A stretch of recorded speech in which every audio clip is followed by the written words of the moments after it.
E também está lá, perfeito. Então, boa noite a todos, né? Um prazer estar aqui nessa casa, que a gente está aqui na segunda, agora a gente está aqui na terça, né? Que é muito interessante, né? Para quem não sabe, o Conscious, com muito amor, recebe a gente aqui também, nós estamos na segunda-feira. E eu trouxe essa palestra, esse estudo, né, em busca da felicidade, que é um tema bastante leve, mas que eu espero que possamos tirar aí algumas reflexões.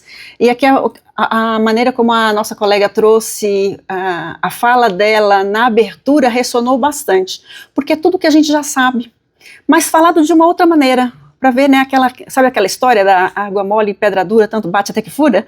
Essa é a intenção, porque na verdade a gente já sabe tudo, exatamente como a nossa companheira falou, tudo que está aqui, com certeza vocês já viram no Evangelho, no Livro dos Espíritos, e a gente traz, falando assim na nossa maneira, né, e quem sabe traz aí um pouquinho mais de ideias, de reflexões, para que a gente consiga colocar em prática o que o Evangelho nos traz, e nos está sempre nos falando para fazermos para nós mesmos.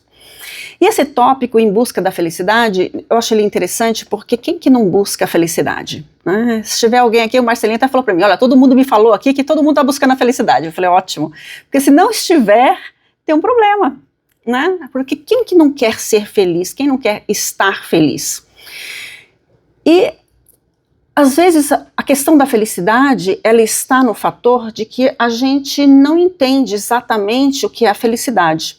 Ou entendemos, mas também confundimos com outras coisas, ou tem algumas coisas que nos atrapalham a ser felizes e a gente talvez não se dê conta, ou se dá conta e necessita ser recordado, né, para poder continuar trabalhando nesse sentido de ser feliz.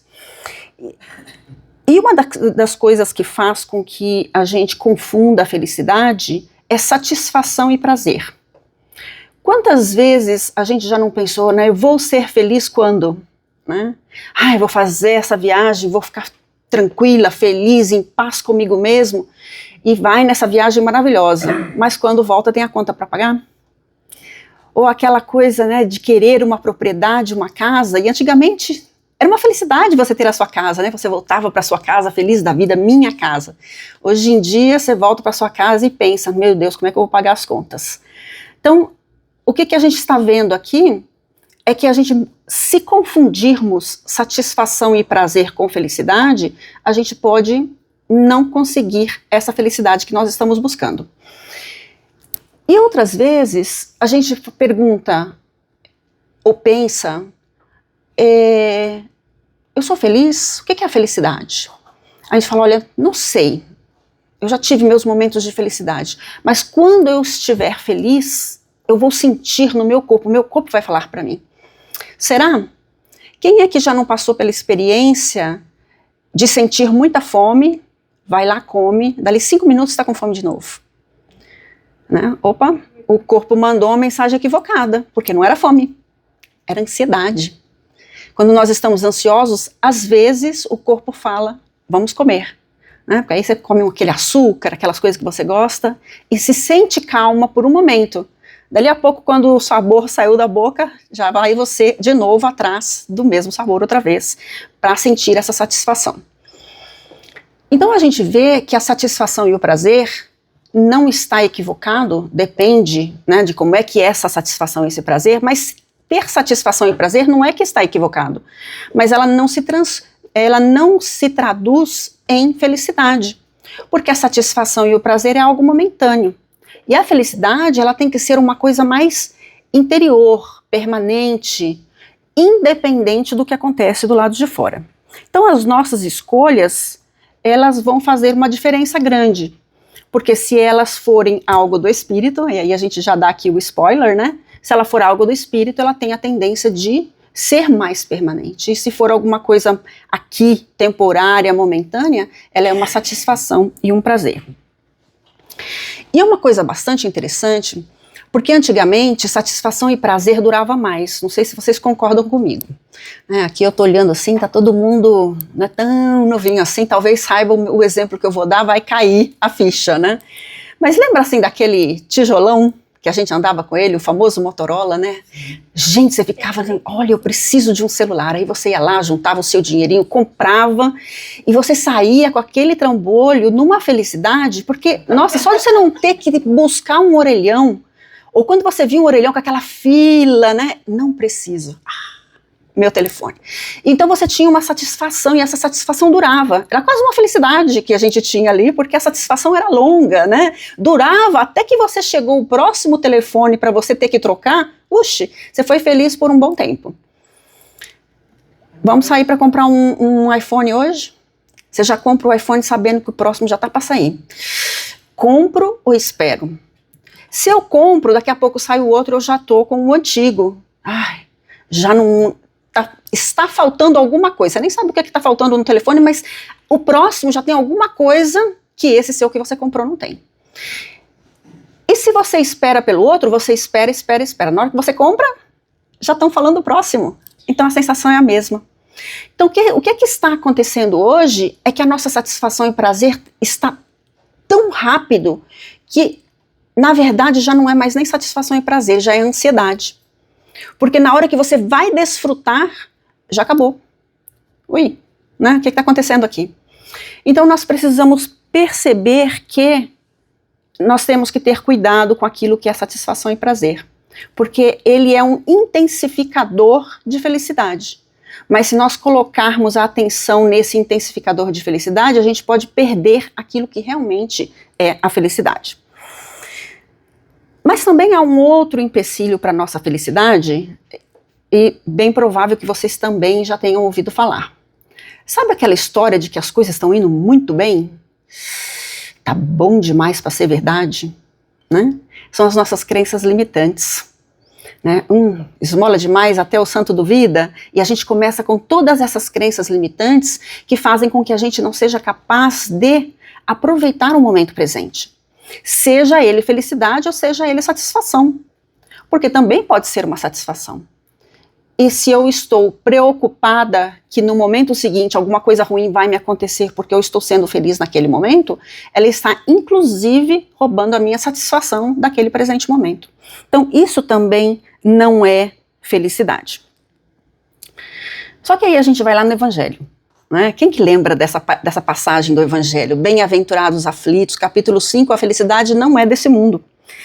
E aí quando a gente para essa mensagem e fala, nossa, agora não tem jeito mesmo, né? Não temos condições de sermos felizes. Mas é interessante que a gente gosta de mensagens assim perturbadoras, dramáticas, né? Porque essa mensagem lá no Evangelho, ela vai mais adiante. Ela é uma mensagem longa, e eu vou ler só 3 pedacinhos, e ela vai começar justamente assim. Não, a felicidade não é deste mundo, mas vai continuar mais lá na frente dizendo, o homem, por mais que faça para ser feliz, não o consegue plenamente. E mais adiante ele vai dizer, contudo, há uma felicidade possível na terra para o homem de coração puro. Então tem uma condição. Mesmo aqui na terra é possível ser feliz.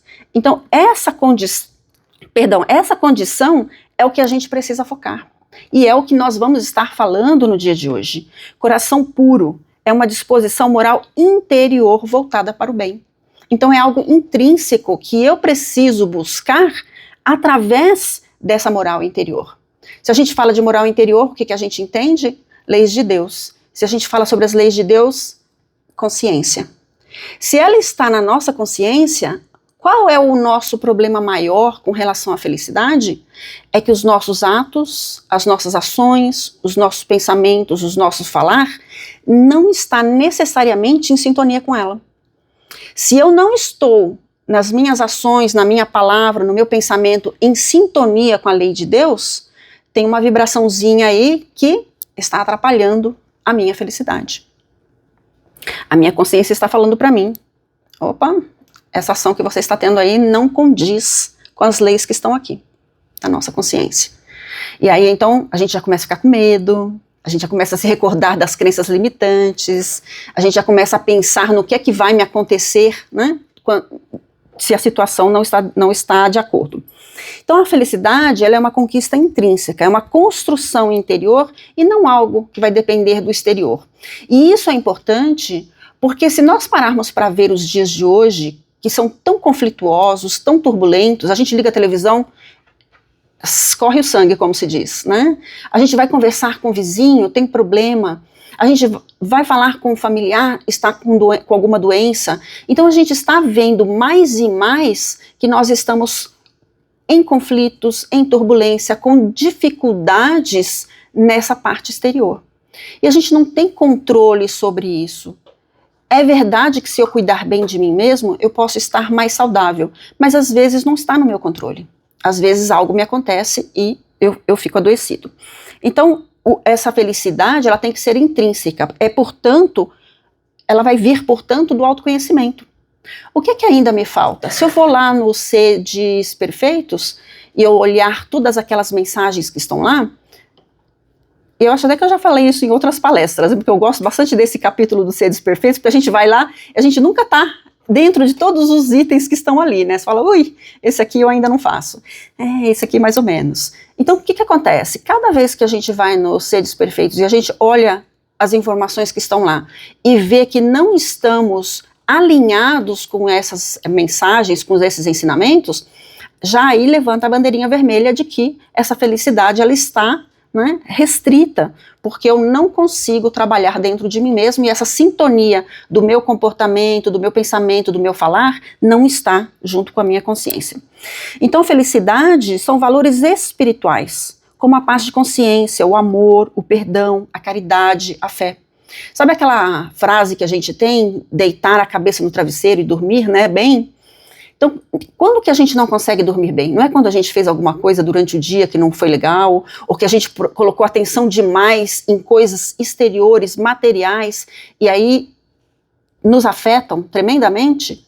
Mas se nós colocarmos a cabeça no travesseiro e falar, puxa, é verdade, né, não tenho isso, estou com minhas dificuldades de emprego, não, mas eu estou fazendo o meu melhor para ser esse homem de bem que me fala no Evangelho. Já não dá um respirar mais profundo? Pode não resolver meu problema, porque eu continuo sem emprego, eu continuo, né, com todas as dificuldades que a vida me apresenta. Mas alguma coisa já está funcionando na minha vida. Então isso já me dá alguma paz interior, já me faz sentir essa paz de consciência que o Evangelho nos fala. Então ela vai permanecer apesar das dificuldades que a gente se encontra. E isso é muito importante porque não quero ser pessimista, mas a gente sabe que as coisas ainda vão dar uma pioradinha antes de começar a melhorar, né? Sendo bem positiva. Então a gente sabendo disso, nós sabemos que o dia de amanhã ainda vai nos aguardar algumas dificuldades, algumas amarguras, algumas situações conflituosas. Que a gente vai ouvir um ser querido falando de problemas de saúde, do outro que perdeu o emprego, ou nós mesmos, porque hoje a gente está bem no emprego que a gente quer, mas a gente não sabe como é que vai ser o dia de amanhã. Se a nossa felicidade for depender disso, nós vamos estar sempre lá embaixo. Ai, agora eu estou bem. Lá embaixo, agora eu estou bem. E, para piorar a situação, tem a famosa ansiedade, porque a gente pode estar bem, mas começa a ver as pessoas ao nosso redor mal. O que te acontece? Ai, meu Deus, será que vai acontecer comigo também? O outro perdeu o emprego, será que eu também vou? Né? E a gente começa nessa dificuldade de manejar a nós mesmos a nossa paz interior, que é essa felicidade, essa tranquilidade que a gente está falando aqui. Não coloquei esqueci de colocar a referência, né? Essa mensagem de Joana de Ângeles é do livro Ser Consciente. Muito bom, recomendo. Eu sei que muitas vezes a gente fala da Joana de Ângeles e acha que ela é difícil. Ela tem um vocabulário um pouco mais difícil, então às vezes a gente precisa ir buscar definições. Mas quando a gente lê, aí, desculpa o intervalinho aqui, né, fazer uma propaganda da Joana de Ângeles, mas quando a gente pega principalmente essa série psicológica da Joana de Ângeles, se a gente ler na sequência, o que nós vamos perceber é que a cada livro ela faz menção ao livro anterior. Ela acrescenta aquilo que ela já falou anteriormente, de tal maneira que quando você chegar lá pelo quarto livro, você fala, nossa, já estou entendendo muito mais. E se a gente lê e comenta com outras pessoas, ou se estudamos em grupo, nossa, melhor ainda, porque cada um tem uma percepção e consegue tirar alguma coisa, né, que talvez eu não tenha percebido ou você não tenha percebido. Então, Joana de Ângeles, nesse livro Ser Consciente, ela apresenta a felicidade não como um estado permanente de prazer ou ausência de problemas, e esse é um ponto importante, mas como um estado íntimo de harmonia e paz interior. É, portanto, como nós já falamos, uma conquista interior. Ela vai depender da maturidade psicológica do ser. É o quanto eu já estou mais consciente desses ensinamentos que eu venho recebendo aqui do Centro Espírita, aqui na nossa doutrina. E fora dele também, porque senão seria injusto dizer que só os espíritas, né, adquirem essa maturidade psicológica do ser. Porque ele está ligado ao desenvolvimento de valores nobres. É o amor, a compaixão, a resignação. Quanto nós estamos necessitando de amor, compaixão e resignação nos dias de hoje. Você está na rua, você está atravessando a rua, alguém passa, né, quase que em cima de você. Respira, tenha calma, tenha compaixão, resigne-se de que neste momento nós não estamos no nosso lar, nós não estamos num planeta mais avançado. Mas nós também não fazemos as coisas erradas. Então a gente precisa avaliar que estamos todos numa jornada espiritual, cada qual fazendo a sua parte e trabalhando um pouquinho mais para alcançarmos esses valores nobres. E se é verdade que a gente vai no Evangelho, no capítulo Sedes Perfeitos, e não consegue fazer tudo aquilo que está escrito ali, mas a gente tem que se recordar que ninguém vai dormir imperfeito e acordar perfeito. Então é um processo, e só de você estar no processo já é maravilhoso, você já se sente bem com você mesmo. Você já não parou para pensar e falar, nossa, há uns 10 anos atrás eu fazia isso, eu fazia aquilo outro, nossa, eu era uma pessoa, né, extremamente mal-humorada e estava de mal com a vida, comigo mesmo, até mesmo com Deus. E hoje em dia, de repente, você está mais calmo, mais tranquilo. Já aconteceu com vocês?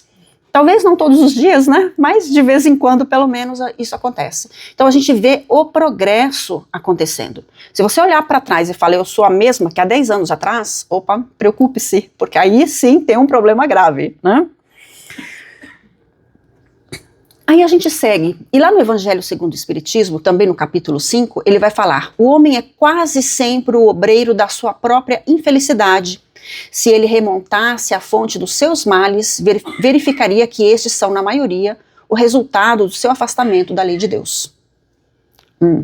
E Joana de Ângeles vai falar mais ou menos a mesma coisa, de uma forma um pouquinho diferenciada. Ela diz, a maioria dos conflitos humanos decorre da busca equivocada da felicidade no que é exterior e impermanente, que está bem relacionado com o que nós estamos vendo aqui nesse momento. Então, primeiro, antes de mais nada, ninguém alcança a plenitude emocional sem antes enfrentar a sombra que o habita. Né? Porque o que é essa sombra? Né? São as nossas virtudes ainda não desenvolvidas, são os nossos vícios, seja ele qual for, inclusive de comportamento, de pensamentos. Né? Então, esses comportamentos, esses vícios que nós temos, são as nossas sombras. Então, é preciso enfrentá-la. Fazer esse autodescobrimento, voltando lá no famoso Santo Agostinho com a sua receita de bolo, no final do dia, analisar tudo de bom que fizemos e tudo também aquilo que nos faltou fazer, né, de bom, e aquilo que nós fizemos de mal. Ou seja, fazer uma revisão aí do dia. É importante pensar nas coisas boas também, porque ontem a Suzana estava fazendo palestra aqui, mas na nossa casa do Cefa, e ela estava falando sobre pensamento e vontade. E ela falou uma coisa muito séria.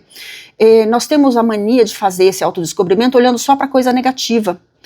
Não dá um desânimo, porque aí você vai lá e olha só coisa ruim. Ai, eu não tenho paciência ainda. Tá, mas não é possível que você tenha zero paciência. Você já deve ter alguma paciência. Talvez não tenha a paciência que você gostaria de ter, mas alguma paciência você já deve ter. Não tenho compaixão. Talvez você não tenha compaixão com muitas pessoas ao seu redor, mas há sempre alguém com quem você é mais compassivo, né? Empatia, amor. A gente não tem aquele 100% de amor e a gente fala, não, eu amo os meus filhos 100%. Ama mesmo? A gente nem sabe o que é esse amor 100%. Então, vale aquilo que nós já temos e nós precisamos trabalhar em cima dessas virtudes para que a gente possa, de fato, estar bem conosco mesmo. Seguindo mais um pouquinho, a felicidade real é a conquista do ser consciente que logrou encontrar-se e aceitar-se, amando-se e amando o próximo. Conseguem ver aqui o grande mandamento, o amar a Deus sobre todas as coisas e o próximo como a si mesmo? Não fala de Deus, mas fala do amar-se a si mesmo e do próximo, que é bem difícil, né? Porque Deus não faz nada de ruim pra gente. Bom, a gente pode considerar que as coisas ruins que nos acontecem podem ter sido postas no nosso caminho por Deus, aí é um pensamento de cada um. Mas que dificuldade a gente amar o próximo. Mas vocês já se deram conta que muitas vezes a gente não se ama tampouco? Quantas vezes nós nos criticamos todos os dias?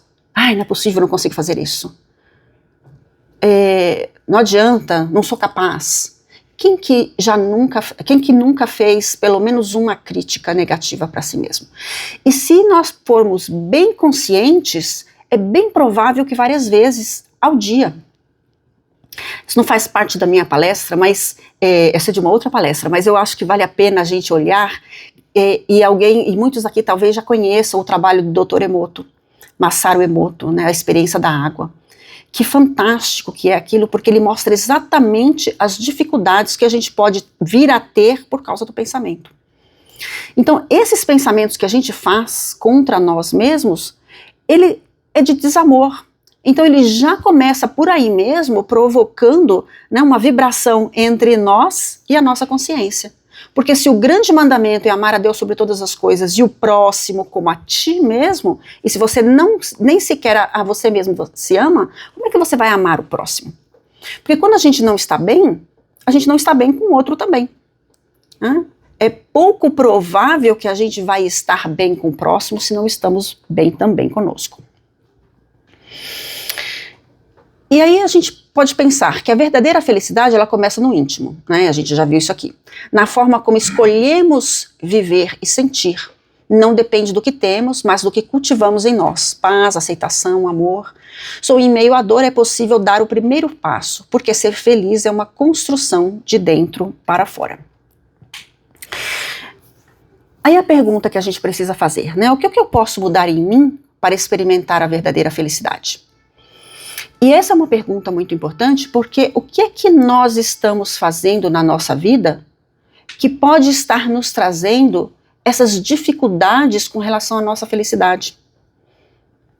Vamos falar um pouquinho de emoções? Porque muitas vezes, quando nós temos emoções, a primeira coisa que a gente quer fazer é não validar essas emoções, principalmente se elas são raiva, né, medo, insatisfação, seja qual for aquilo que nós estamos sentindo. Mas todas as nossas emoções são importantes. Agora, tem uma coisa bastante interessante com relação à emoção. E eu estava ouvindo um psicólogo e o Dalai Lama falando sobre emoções. E eles estavam comentando sobre o mau humor. E achei bastante interessante, eles estavam conversando sobre todas as emoções, mas eles citaram o mau humor em particular, porque o mau humor, dentre todas as emoções, aparentemente, ela não tem uma razão de ser. Então, de repente, você acorda de manhã e está de mau humor. Foi dormir bem, tranquilo e calmo, acordou de manhã, aquele mau humor que ninguém aguenta, às vezes nem você mesmo. E aí, você para pensar e fala, mas por que eu estou mal-humorada? Não sei, acordei assim. Fui dormir bem e acordei desse jeito. Qual que é o problema com todas as emoções, não somente com o mau humor? É que essa emoção que a gente sente, seja ela mau humor, tristeza, raiva, ódio, é que ela vai interferir na nossa maneira de ver a vida. Por exemplo, né, eu uso óculos. Quem usa óculos sabe que se você tira o óculos você não enxerga direito. Eu que tenho bastante problema de vista, eu não vejo direito o rosto de ninguém. Aí eu só consigo ver o Marcelinho lá. Eu sei que é o Marcelo, mas eu não vejo o Marcelo.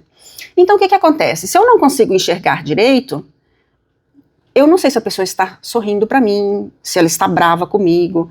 Às vezes a pessoa é meio neutra, então mesmo que ela esteja brava, feliz ou contente, eu não vou notar.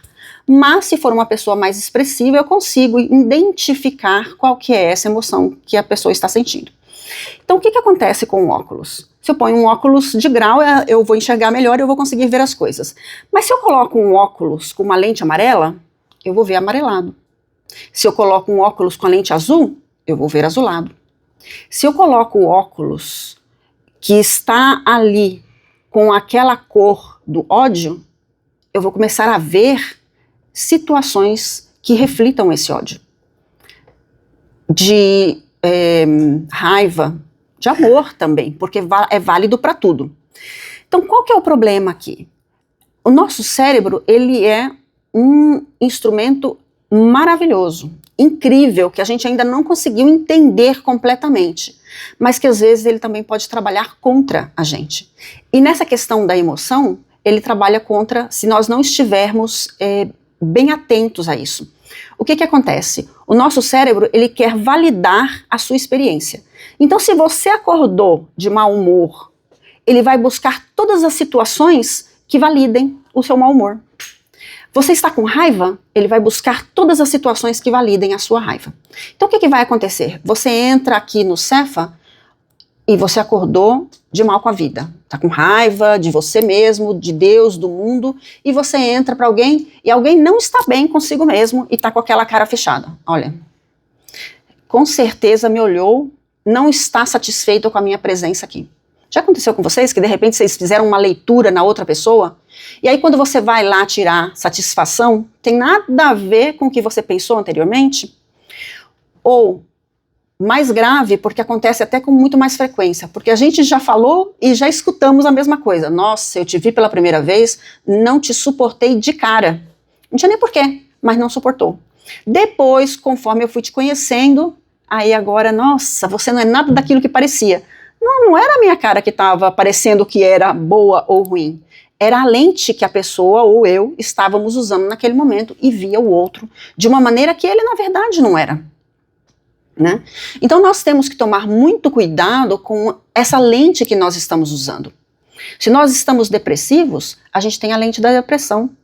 Então por que não escolher a lente da felicidade, da compaixão, do amor, né? Fazer escolhas boas para que a gente tenha também experiências boas. Significa que vai mudar de repente? Não, porque se você usava uma lente azul e agora você usa uma lente amarela, não vai ficar um pouquinho esquisito? Né? Tudo era azuladinho, agora de repente aquele amarelão. Então você vai sentir um desconforto inicial, porque o cérebro está acostumado a situações rotineiras, repetitivas, porque ele sabe identificar melhor aquilo que nós já fazemos com constância. É assim o nosso processo de evolução. Né? Quanto mais a gente repete, não fica mais fácil? Então é a mesma coisa. Então se eu tenho o hábito da lente, da impaciência, da irritação, e de repente eu quero usar a lente da compaixão, vai custar um pouco para que o meu espírito, eu, me habitue a essa lente da compaixão. Então eu preciso ser mais, me esforçar mais para enxergar melhor dentro daquela lente que agora eu preciso utilizar. Então, o que é que eu preciso mudar em mim para que eu possa ter essa verdadeira felicidade? Primeiro, mudar o foco de fora para dentro. Opa, não tem alguma coisa errada aqui? Não era de dentro para fora? Porque a gente não faz a mudança daqui para o lado de fora? É verdade. E, no entanto, a gente pode fazer mudanças em nós mesmos dependendo do que nós estamos vendo ao nosso redor.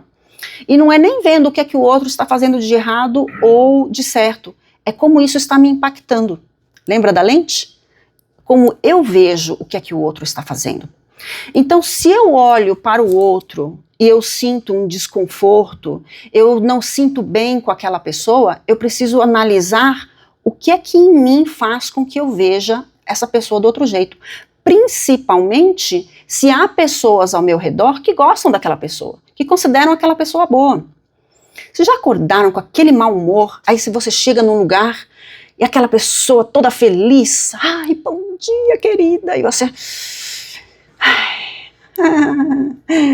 bom dia. E na verdade você não está com nenhum pingo de vontade de falar bom dia para aquela pessoa. O problema da pessoa é seu. O que é que está te irritando mais na pessoa? É a felicidade que ela está tendo que você não consegue? É a alegria que ela está expressando que você não está conseguindo? Então vê como é importante você perceber a situação do lado de fora e trabalhar do lado de dentro. É verdade que fazer a mudança é de dentro para fora, mas você pode analisar quais são as mudanças que precisam ser feitas vendo o lado de fora. E aí a situação fica um pouquinho mais complicada se você for olhar a sua trajetória de vida. Por quê? Todos nós já passamos por algum trauma. A gente tem os traumas que chama-se de T grande, né, que são aqueles traumas gigantescos, que alguém morreu bem próximo de você, ou que você passou por uma situação de violência, de abuso, seja qual for, ou o que a gente chama de trauma de T pequeno, não menos importante, mas que não é tão impactante, e vamos dizer que tudo isso aconteça na sua infância. Então, de repente, você está numa família que, sei lá, família ansiosa, e aí você começa a desenvolver essa ansiedade também, ou você está numa família que eles têm essa visão do outro lá de fora como um ser perigoso. Vamos falar do Brasil? Né? Nossa, cuidado, hein? Não pode sair na rua.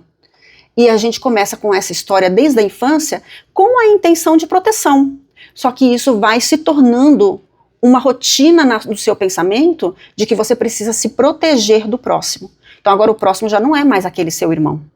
Ele é um inimigo, né? Então, como é que eu vejo o meu próximo lá fora? Como é que a minha família vê o próximo lá fora? Eu já ouvi de um familiar dizendo que o pai dela falou para ela que não se pode confiar no botão da blusa, porque no momento mais importante ele pode saltar e você vai ficar exposto. Oh, imagina se você pensa disso numa roupa, o que é que você não vai pensar da pessoa que está na sua frente? Então, olha os jargões, as frases que a gente ouve na família e começa a analisar o quanto que isso não está te impactando. Porque às vezes a gente pensa que não impacta, e impacta. Analise, faça uma análise. Como é que a sua família vê o mundo, o próximo e a própria família? E analise até que ponto você também não está seguindo no mesmo processo. Então, isso tudo é importante. É verdade que eu preciso ter alguns cuidados, e às vezes até com as pessoas da nossa própria família. Sim ou não? Né? Então, assim, não é deixar de cuidar-se, mas é não ter aquele pensamento preconcebido que o outro não serve. Uma fala muito comum nossa de brasileiro. Ixi, mas brasileiro... eu sou brasileira, quer dizer que eu sou ruim, que eu faço as coisas erradas, que eu dou jeitinho pra tudo? Não. Que vocês fazem as coisas erradas, que vocês são ruins? Não. Né? Então, a gente faz uma generalização. E o problema de quando a gente faz uma generalização, mas se o outro faz, eu também vou fazer. Então agora, a gente começa a passar a régua por baixo e não por cima.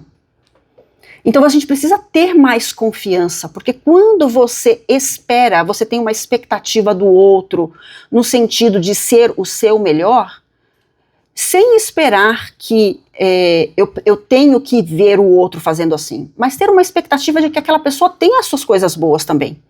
Podem ter os seus problemas, mas também tem a coisa boa. Invariavelmente, a pessoa age dentro do seu melhor. Porque você tem uma expectativa boa dela. Nossa, essa pessoa daqui é incrível, só me traz pensamentos bons, só me traz coisas boas, quantas vezes já não me ajudou? A outra pessoa já até te olha assim, né? Se sente bem, se sente fortalecido, e de repente vai fazer com que você continue pensando daquela maneira continuamente. Isso faz parte da gente, nós gostamos de ser validados dentro daquilo que nós somos. Né? E às vezes a gente não enxerga o bom do outro porque está tão acostumado a ver o negativo, a ver o mal. Nós somos treinados desde a infância para ver o que não há de bom. Quando, se nós conseguirmos ver o bom das pessoas, a gente vai ver que também tem as coisas não tão boas. Mas quem não as tem? Não estamos todos nesse trajeto, né, de nos melhorarmos cada dia mais? Falei bastante do primeiro. Olha o segundo. E esse segundo eu fiquei na dúvida se eu punha ele primeiro ou segundo, né? Autoconhecimento. Reconhecer as nossas reações. Saber quem nós somos. O que eu estou pensando. O que eu estou falando. No livro Plenitude, da Joana de Ângeles, ela traz 8 passos, que é do budismo. E é muito interessante, porque ela fala crer retamente, pensar retamente, falar retamente, agir retamente, meditar retamente. São 8, não vou falar os 8. Mas olha que interessante. Crer retamente. Nós somos espíritas. Qual é a minha crença? O que é que a minha crença fala para mim? Do que eu devo ser, de como eu devo agir. Então, se eu crer naquilo que a minha doutrina está me trazendo, eu vou começar a falar do que essa crença me traz. Eu vou começar a agir dentro do que essa crença me faz. Então, eu preciso estar continuamente buscando o que é que há na minha crença que possa me fazer um pouquinho melhor, né? Domar as paixões e impulsos.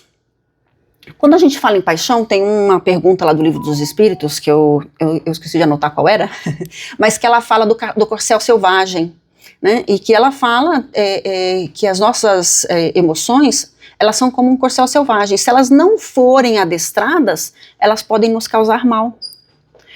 Pensa, por exemplo, na empatia. Nós não queremos ser empático com o próximo, sentir a dor dele, perceber, para que você possa ter um amor. Agora, pensa se você tem um excesso de empatia. Nossa, mas pode-se ter um excesso de empatia? Pode. Eu estava conversando com uma pessoa há pouco tempo atrás, e ela falou, não, eu tenho um problema de empatia, assim, eu tenho muita empatia pelas pessoas. Eu falei, nossa, mas a empatia é uma coisa boa, né, uma virtude. E aí ela foi me falar que outro dia ela viu uma pessoa de rua, e ela começou a chorar, porque ela falou, coitado, não tem família, não tem pai, não tem mãe, e começou a desfiar todo um roteiro.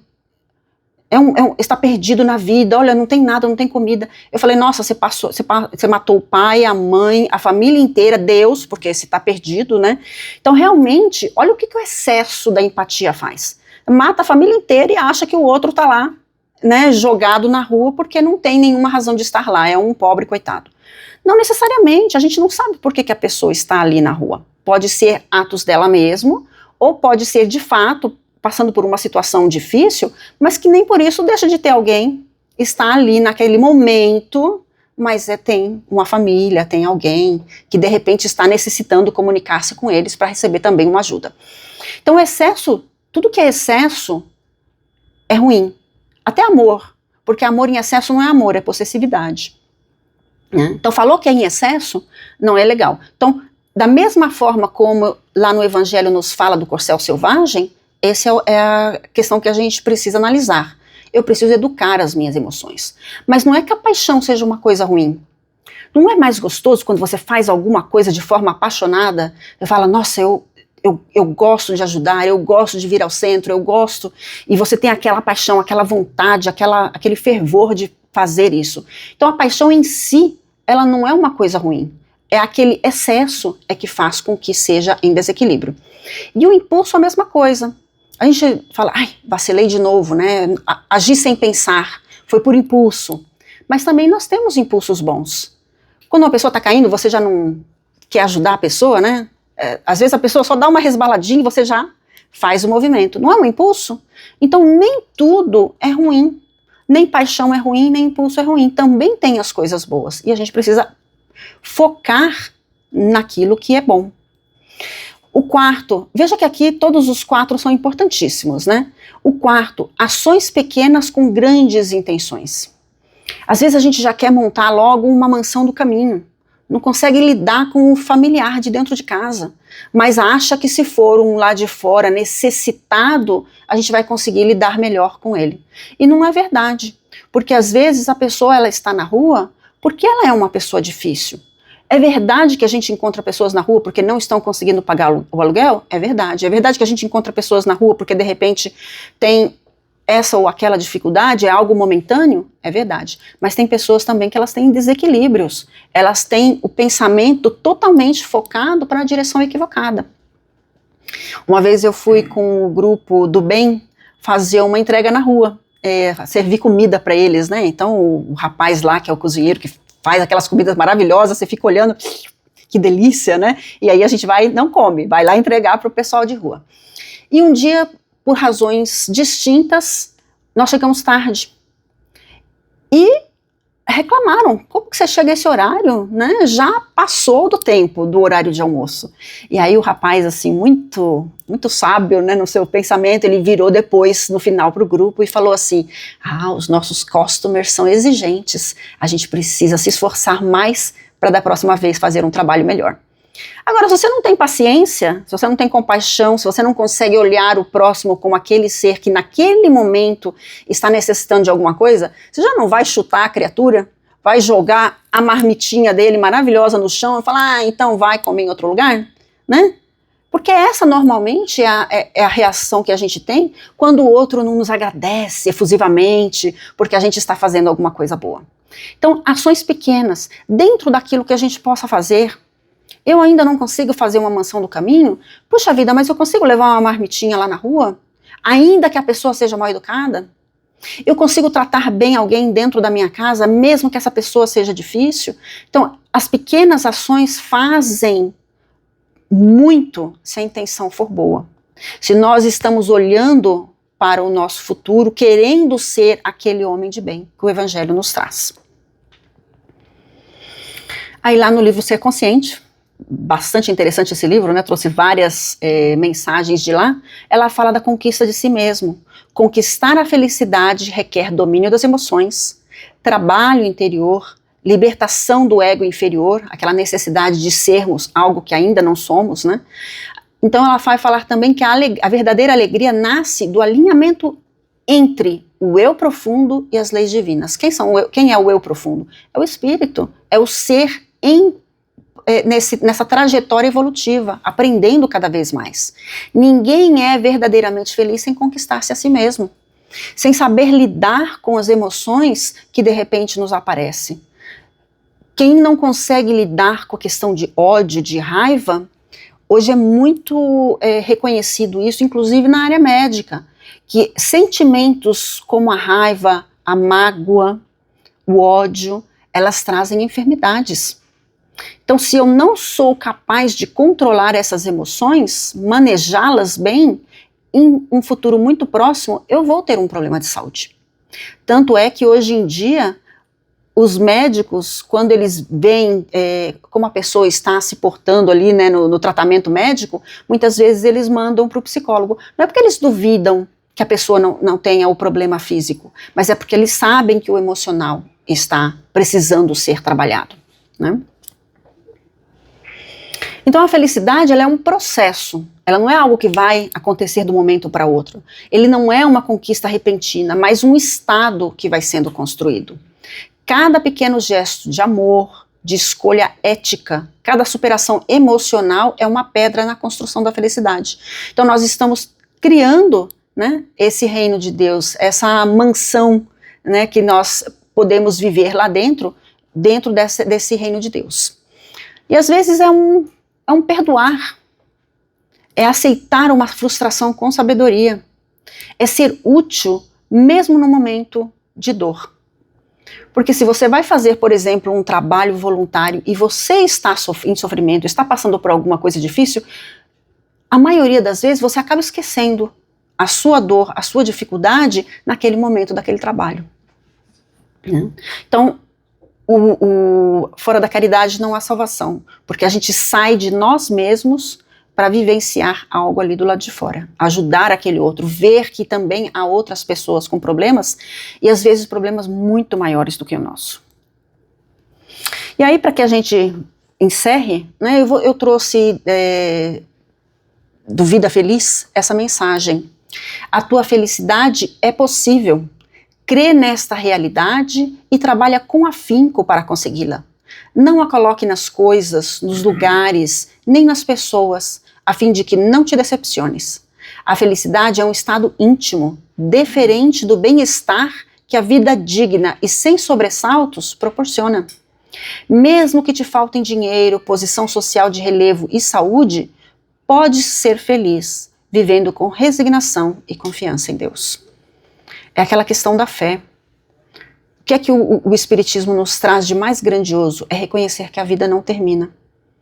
Que aqui é só uma passagem. Então, quando a gente perde alguém, é uma dor? É uma dor. Mas a gente tem aquela consciência perfeita de que a gente vai voltar a encontrar com a pessoa. Dói que a pessoa não esteja ali encarcerada junto com a gente, né, aqui. Mas dói não estar naquela presença querida, não estar com aquela pessoa que a gente ama, não saber quando nós vamos vê-la assim, sem ser através de sonhos, sem ser, né, em espírito. Mas se a gente tem essa confiança, essa fé na vida futura, a gente sabe que ali não terminou a vida. E quantas outras situações? A pessoa me fez alguma coisa mal, é temporário. Aquela pessoa também tem alguém que a ama. E não é somente Deus ou o seu anjo guardião, são outras pessoas na Terra mesmo. Então, quando a gente consegue avaliar isso, que estamos todos nesse trabalho, né, nessa trajetória evolutiva e que todos nós estamos aprendendo, a gente consegue ser um pouco mais compassivos, um pouco mais prudentes, inclusive nos julgamentos, né? Então que essa mensagem de hoje ela possa ser reflexiva de tal maneira que a gente consiga já construir a nossa felicidade nesse momento presente, vendo o que realmente é importante para mim. E não é retirando a possibilidade da satisfação e prazer, mas reconhecendo que a satisfação e prazer são intensificadores de felicidade, não são felicidade. Então buscando a felicidade pelo que realmente ela é, algo aqui de dentro, intrínseco, é a minha sintonia com a minha consciência, com as leis de Deus. E que Deus nos auxilie, nos ampare para que a gente de fato consiga isso.